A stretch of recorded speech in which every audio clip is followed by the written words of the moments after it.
You've been lied to about 10,000 steps, and it might be costing you time, energy, and results. Let me ask you something. Honestly, if I told you that you could get better health outcomes in half the time, would you keep chasing that step count every day? Or would you want to know what actually works? Because here's the truth most people never hear. 10,000 steps was never a medical recommendation. It didn't come from science, it came from marketing. Back in the 1960s, a Japanese company created a pedometer and named it something that literally meant 10,000 step meter. It sounded catchy, it looked scientific, and somehow it became a global health rule. But your body?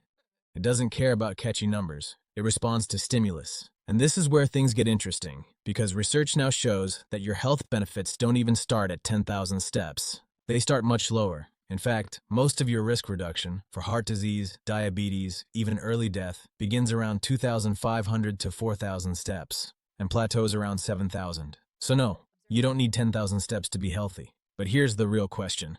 If 7,000 steps is enough, why are so many people still not seeing results? This is where I lean in, not just as someone who studies this, but as someone who's worked with real patients. Because the biggest mistake people make isn't how much they walk, it's how they walk. Let me show you what I mean. There are two powerful research-backed methods that can literally double your results without doubling your time. But before we get there, let's break down the habits quietly holding people back. And I want you to listen closely, because one of these might be you. Mistake number 1. Walking on autopilot. You go for a walk, your body moves, but nothing really changes inside. Biologically, your heart rate stays low. Your muscles aren't challenged. Your metabolism barely shifts.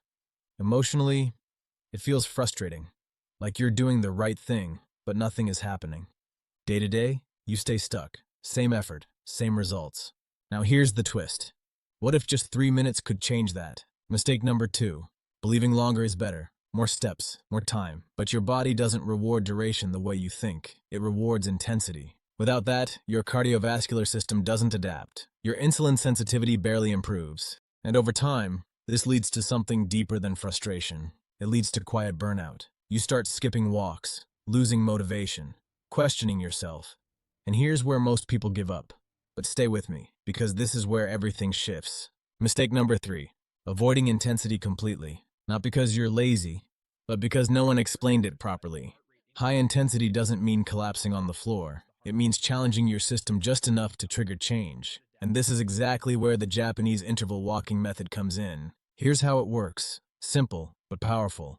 You walk normally for 3 minutes. Then you walk briskly, like you're late for something, for 3 minutes. You repeat that 5 times. That's it, 30 minutes total. But inside your body, everything changes. Your heart pumps harder, your lungs pull in more oxygen, your muscles become more efficient. And studies show this can double improvements in aerobic fitness compared to regular walking. Now pause for a second, because this is important. If you found this helpful, hit the like button, subscribe to the channel, and share this with someone you care about, because the right information can change someone's life. Alright, now let's go one level deeper. Because if interval walking is powerful, this next method is transformative, the Norwegian 4x4 protocol. And before you panic, no, this is not extreme training. It's structured, intentional, and incredibly efficient. You do 4 minutes of higher intensity effort, followed by 3 minutes of recovery. Repeat that 4 times. That's just 16 minutes of real effort in a 35-minute session. But here's where it gets almost unbelievable. Studies have shown that people doing this consistently actually reversed up to 20 years of heart aging. Think about that. Your blood vessels become more flexible, your blood pressure drops, your heart becomes stronger, more efficient. And this all comes down to one powerful metric, VO2 max, and it might be one of the strongest predictors of how long you live.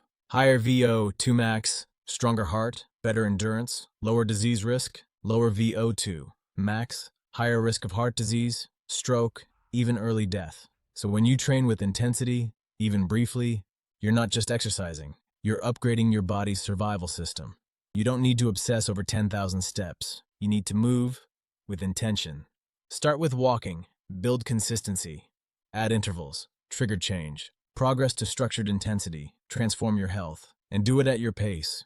Because this isn't about perfection, it's about progress and preserving your dignity, your independence, your quality of life. You deserve to feel strong in your body, to walk without fatigue, to breathe without struggle. And the best part? You don't need more time. You just need the right approach. So start small, 3 minutes at a time, because small changes, done consistently, can give you something incredible. More energy, more freedom, and a body that works with you, not against you. Now tell me in the comments, where are you watching from?